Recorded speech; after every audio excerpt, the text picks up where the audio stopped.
Mayroong inaabangan sa ngayong plot twist ang mga NBA team patungkol sa Milwaukee Bucks kung aalis na si Giannis sa kanila. Sa ngayon, desidido na si Giannis sa kanyang kagustuhan na makawala sa Milwaukee Bucks, mga idol. Ayon naman sa isang NBA insider, ang malaking twist sa ngayon ay iti-trade nga din ng Milwaukee Bucks itong si Miles Turner, Kyle Kuzma at kasama si Bobby Portis kung tapos na si Giannis sa kanila.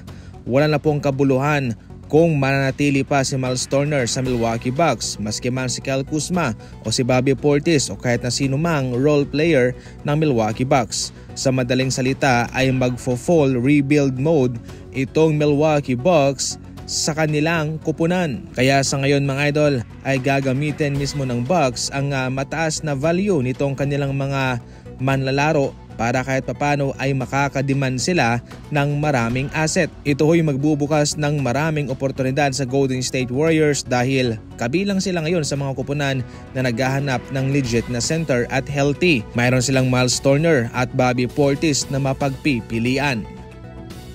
Kahit 2-way contract lamang ang mayroon itong si Ryan Nembhard, nag-take over na nga siya bilang starting point guard ng Dallas Mavericks. Itong si Nembhard ay gumagawa ng pasabog sa mga nagdang laban ng Dallas Mavericks. Hindi akma na siya'y gawing starting point guard sa kanyang posisyon bilang isang 2-way player. Pero dahil sa level ng kanyang kagalingan sa ngayon ay inilagay siya ng Dallas sa ganyang posisyon. Bagamat marami ang nagsasabi sa Dallas Mavericks na kanilang i-promote na sa isang standard contract itong si Nembhard, yun naman talaga ang kanilang plano matagal na at ito ay kanilang gagawin mismo kung sila'y magkakaroon na ng flexibility sa kanilang pinansyal at yun ho'y mangyayari mismo sa susunod na mga buwan. Bilang isang 2-way player, mataas ang kanyang kinakamada, 17 points per game. Pang second option o third option na stats na yan. Kaya hindi po ng dalawang isip ang Dallas Mavericks na siya'y i-promote sa kanilang starting lineup. Samantala, paunti-unti nang ngahong na pag-iiwanan ni Adjo Cero itong si Vanderbilt sa rotation ng Los Angeles Lakers.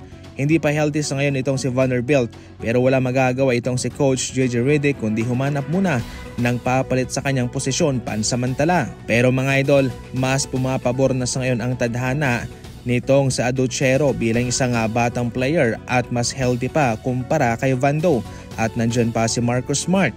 Kaya ito ho'y magbibigay ng malaking advantage para kay Adjo Cero na kunin fully ang posisyon ni Vanderbilt sa Lakers. Atin na nga rin pong pinag-usapan sa ating mga nagdang video na posible na ngahong isama ng Lakers itong si Vando sa anumang trade package na kanilang bubuuin para sa isang star player na kanilang kukunin. Magaling si Vando pero malaking sagabal na ang kanyang injury, especially sa ngayon na kailangan po ng Lakers ng isang maasahan na manlalaro at consistent sa kanyang mga stats. At yun ho'y hindi ho naibibigay ni Vando. Bagkos naibibigay po yun ni Adjo Cero.